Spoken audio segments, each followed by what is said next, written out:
Prelude public school Dayalbagh Agra में स्वर्गीय सतीश चंद्र गुप्ता विभव की स्मृति में विभव अभिव्यक्ति वक्तृत्व की शक्ति प्रतियोगिता का गरिमामय आयोजन किया गया। आगरा के 22 प्रतिष्ठित विद्यालयों के छात्र छात्राओं ने उत्साहपूर्वक सहभागिता की।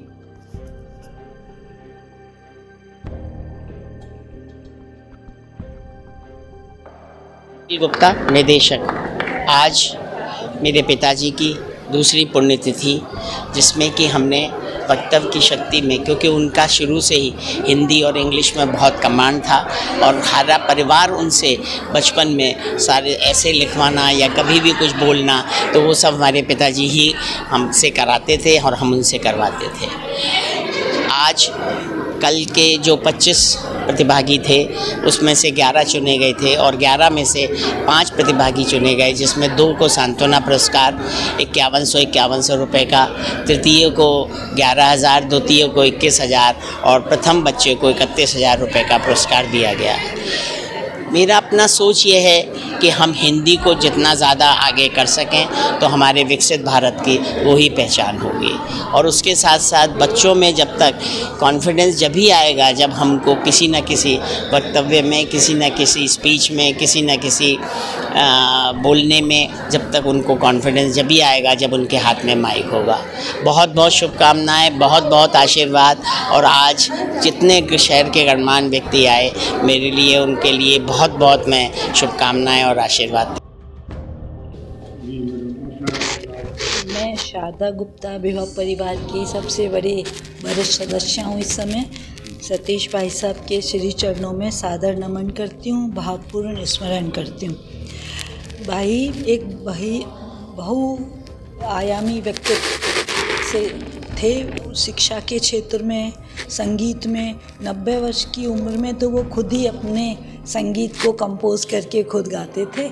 उनका बहुत ही रुझान था। मैं चंद पंक्तियों में उनके लिए अपने भावपूर्ण स्मरण देना चाहूँगी। ऊंचा उड़ने का अरमान, ऊंचा उड़ने का अरमान, होठों पे रहे सदा मुस्कान, किसी के काम आए यही है जीवन का पैगाम। खुद भी आगे बढ़ते चलो, औरों को भी साथ लिए चलो, मंजिल एक दिन मिली जाएगी, तकलीफ़ों की ना परवाह करो।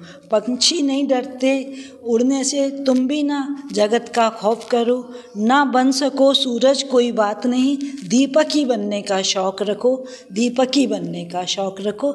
मैं पुणे तरह से आज बच्चों ने एक रिश्तों पर अपने विचार व्यक्त किए, क्या कहना चाहेंगे आने वाले? देखिए, प्रील्यूड स्कूल के प्रांगण में आज हम यहाँ इकट्ठे हुए हैं। एक ऐसे व्यक्तित्व और एक जो अपने आप में एक संस्था थे। सतीश गुप्ता जी की द्वितीय पुण्यतिथि है, उनको श्रद्धांजलि अर्पित करने के लिए इकट्ठे हुए हैं। बहुत कम लोग होते हैं जिन्होंने अपने कर्म से, अपनी अभिव्यक्ति से, अपने स्नेह से, अपने आत्मीयता से प्रभावित किया हो। मुझे लगता है कि जब भी मैं उनसे मिला, एक अपार स्नेह, आत्मीयता, जिस तरह से आज हम उनका चित्र यहाँ पर देख रहे हैं, वही एक मुस्कुराहट हमेशा चेहरे पर उनके रहती थी। आज उनका हिंदी के प्रति एक तीव्र प्रेम था। और आज अपने स्कूल, जो इंग्लिश मीडियम का स्कूल है, उसमें एक डिबेट बहुत ही संवेदनशील मुद्दे पर, ऐसे संवेदनशील मुद्दा जो परिवार आज बिखर रहे हैं, टूट रहे हैं, उस संवेदनशील मुद्दे पर एक डिबेट प्रस्तुत की है। और बच्चों ने बहुत ही प्रभावी ढंग से, कुछ ने संवेदनशीलता के साथ में और कुछ ने जोश के साथ में अपनी इन प्रस्तुतियों को रखा है। कहीं ना कहीं ये जो समाज का मुद्दा है, हालांकि बहुत जिस तरह से बात की जाती है वृद्धाश्रमों की, हम बहुत कोसते हैं, ये मुद्दा बहुत 0.0001% भी नहीं है। लेकिन यदि एक व्यक्ति को भी, एक पिता को भी या माता को वृद्धाश्रम में भेजा जाता है और उसके ऊपर हम अपना असंतोष व्यक्त करते हैं, तो निश्चित रूप से समाज आज भी संवेदनशील है, जो पहले भी संवेदनशील था। और जितना भी बच्चों ने बातें रखी, उसमें सोशल मीडिया और एआई को कोसने का जो प्रयास किया, मुझे लगता है कि उनको कोसना नहीं है। ये सोशल मीडिया ही है। उस समय कभी नारद मुनि की अगर वो देखें तो एक उनको खबर मिलती थी तो तीनों लोगों में पहुंच जाती थी। सोशल मीडिया उस समय भी था, सोशल मीडिया हमेशा रहेगा। उनके जितने भी लाभ हैं उनको लेना है। उन सोशल मीडिया के माध्यम से इन मुद्दों को जिसको आज हमने उठाया है उनको और प्रभावी ढंग से उठा सकते हैं, रख सकते हैं। उसका सही प्रयोग करना है। एआई हमारे आध्यात्म में भरा पड़ा है। आने वाले समय में आपको ये भी पता लगेगा कि ये महाभारत युद्ध भी एआई से रचा गया। आप उसको अगर गंभीरता से पढ़ेंगे, संजय को पढ़ेंगे,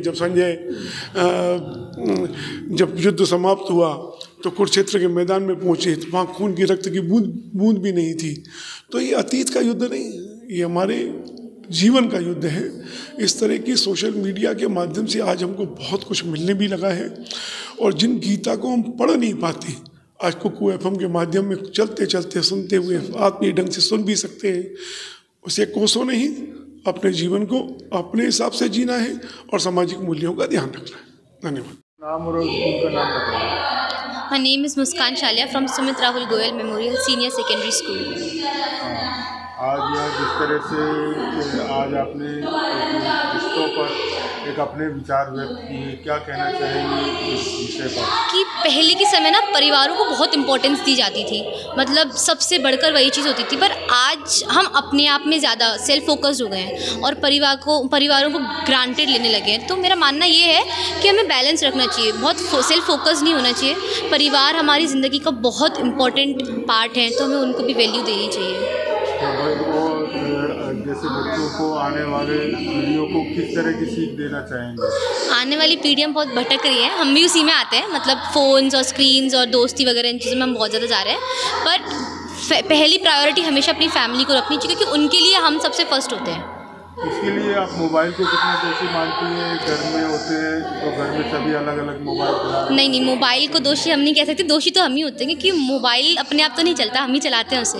तो हम अपने ऊपर कंट्रोल रखेंगे तो मोबाइल को भी कंट्रोल पार्ट में चला पाएंगे। थोड़ी देर चला लिया, ठीक है, ऐसा होता है। क्या कहना चाहेंगे बच्चों को इस के लिए, जो बच्चे दिन रात मोबाइल में लगे रहते हैं? नहीं, पर वही है कि कंट्रोल करना आना चाहिए। धीरे धीरे करके चीज़ें छूटती हैं, तो धीरे धीरे करके हम कम कर सकते हैं अपना स्क्रीन टाइम।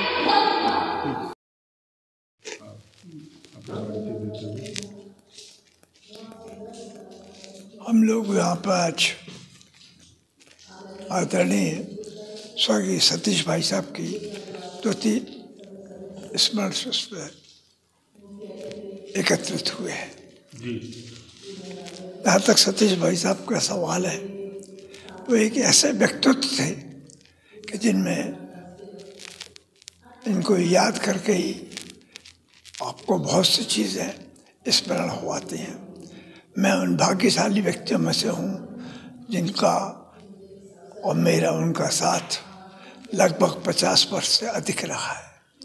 चाहे चैम्बर के प्लेटफॉर्म पे या अन्य किसी सोसाइटी के प्लेटफॉर्म पे उनसे बहुत कुछ सीखने को भी मिला है।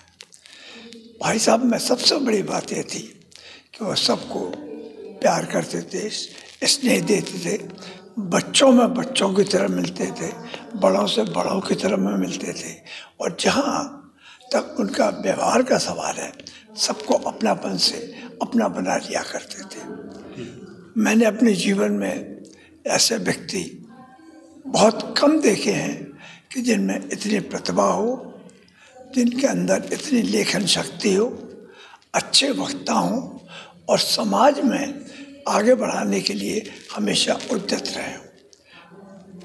मैं समझता हूँ 80 वर्ष से ऊपर की उम्र के बाद भी वो चैम्बर की मीटिंगों में नियमित रूप से आते थे, अपना योगदान देते थे।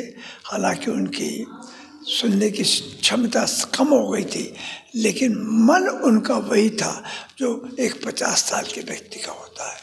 ऐसे व्यक्ति को हम स्मरण करेंगे आज इनका और उनके प्रति श्रद्धापूर्वक अपना नमन करते हैं।